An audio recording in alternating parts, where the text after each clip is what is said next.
బలంగా నిలబెట్టగలిగింది. మీకు అదే విశ్వాసం ఉంటే మీరు బలంగా నిలబడండి. చాలా ఈజీ ఇప్పుడు మనం వర్క్ చేయటం. కొంచెం దయచేసి అందరూ ఎవరికి వాళ్ళు నేను ఈ ఆర్గనైజేషన్లో నిలబడాలి, సక్సెస్ఫుల్ పర్సన్గా ఉండాలి, 10 మంది చేత గౌరవించాలి. డబ్బు సంపాదిస్తేనే గౌరవం రాదు, గుర్తుపెట్టుకోండి. ఓకేనా? మీరు 100 సెంచరీలు చేసినా మీ క్యారెక్టర్ బాగా లేకపోతే, మీరు విలువలు లేకపోతే, తోటి వ్యక్తిని గౌరవించకపోతే మీకు రెస్పెక్ట్ దొరకదు, మార్కెట్లో దొరుకుదా? మీరు ఎన్ని సెంచరీలతో సమానం లేదు మీ క్యారెక్టర్. సచిన్ టెండూల్కర్ ఈ రోజు మన దేవుడిలా కొలుస్తుంది. దేనికోసం?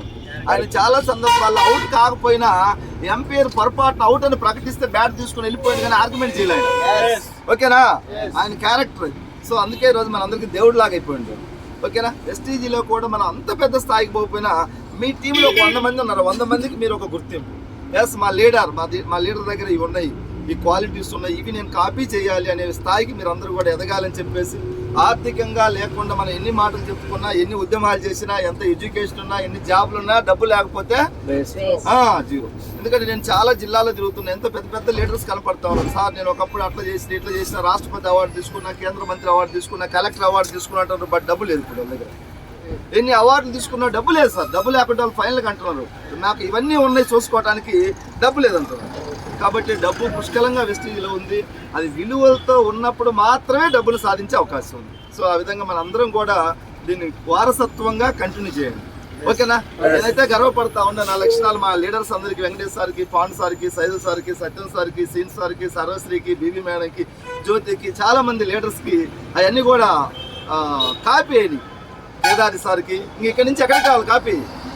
కింది జనరేషన్ కావాలి. కింది జనరేషన్కి అవుతాయని చెప్పేసి నేనైతే పూర్తిగా నమ్ముతా ఉన్నాను. అవ్వాలి. మనం ఇప్పుడు సైదుల్ సార్ చెప్పినట్టు చాలా చిన్న ఈవెంట్స్ ఇవన్నీ కూడా కాకుంటే మన మైండ్ సెట్కి ఇప్పుడు పెద్దది. బట్ ఒక 2 years తర్వాత ఇవన్నీ చిన్నవి. నేను ఒకటే విజువలైజ్ చేస్తున్నా.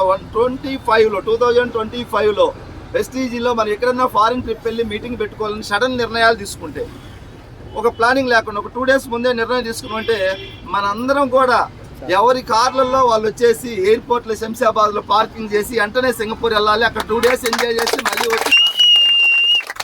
ఇది నాకు ఇప్పుడు డ్రీమ్ ఉంది, విజువలైజ్ చేస్తుంది. నేను అది కలగంటాను. ఎవరికి ఒక గ్రూప్లో ఇట్లనే గోవా ట్రిప్ లాగా అప్పుడు టాప్ లీడర్స్ అని 5 lakhs అటెండర్స్ గ్రూప్ ఒకటి ఏర్పాటు చేస్తే, ఆ గ్రూప్లో ఒక్క మెసేజ్ పెడితే 100 కార్లు ఎయిర్పోర్ట్కి వచ్చి ఆగాలి, 100 మంది ఫ్లైట్ ఎక్కాలి, వెళ్ళిపోయి మీటింగ్ చేసుకోండి.